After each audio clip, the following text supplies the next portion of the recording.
60 বছৰ বয়সৰ সীমা অতিক্ৰম কৰাৰ পাছতো ছিনিয়ৰ চিটিজেন হোৱাৰ পাছতো আমাৰ শৰীৰে যি অপাৰ সম্ভাৱনা আৰু শক্তি ধৰি ৰাখিব পাৰে এই বিষয়ে সাধাৰণতে সমাজত অতি কম চৰ্চা হয়। 60ৰ পিছত শৰীৰৰ উল্লেখযোগ্য ক্ষমতা আৰু সম্ভাৱনাসমূহৰ ভিতৰত অন্যতম হ'ল মাংসপেশীৰ পুনৰ গঠন আৰু শক্তি বৃদ্ধি। গৱেষণাই প্ৰমাণ কৰিছে যে ষ্ট্ৰেংথ ট্ৰেইনিং, ৰেজিষ্টেন্স ট্ৰেইনিঙৰ জৰিয়তে 60 বা 70 বছৰ বয়সতো নতুন মাংসপেশী গঠন আৰু পেশীৰ শক্তি বৃদ্ধি কৰিব পাৰি। আন এটা ক্ষমতা হ'ল সহনশীলতা আৰু ষ্টেমিনা এণ্ডুৰেঞ্চ। বয়সে হৃদযন্ত্ৰ আৰু হাঁওফাঁওৰ কাৰ্যক্ষমতাক ধীৰ কৰে যদিও নিৰন্তৰ কাৰ্ডিঅ' আৰু এৰবিক অনুশীলন যেনে দৌৰা, সাঁতোৰা বা দ্ৰুত খোজকাঢ়া আদিয়ে হৃদযন্ত্ৰৰ স্বাস্থ্য শক্তিশালী কৰি ৰাখে। বহুতো জ্যেষ্ঠ এথলীটে মাৰাথন বা স্প্ৰিণ্টত সফলতাৰে অংশগ্ৰহণ কৰাৰ নিদৰ্শন বিশ্বজুৰি আছে।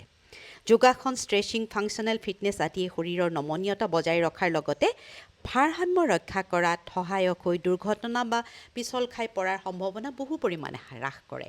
গতিকে বয়স হ'ল বুলি ঢিলাই নিদি সঠিক যত্ন আৰু নিৰন্তৰ প্ৰচেষ্টাৰে 60 বছৰ পিছতো শৰীৰক এক অত্যন্ত শক্তিশালী, সুস্থ আৰু ক্ৰিয়াশীল মাধ্যম হিচাপে গঢ়ি তোলাটো সম্ভৱ।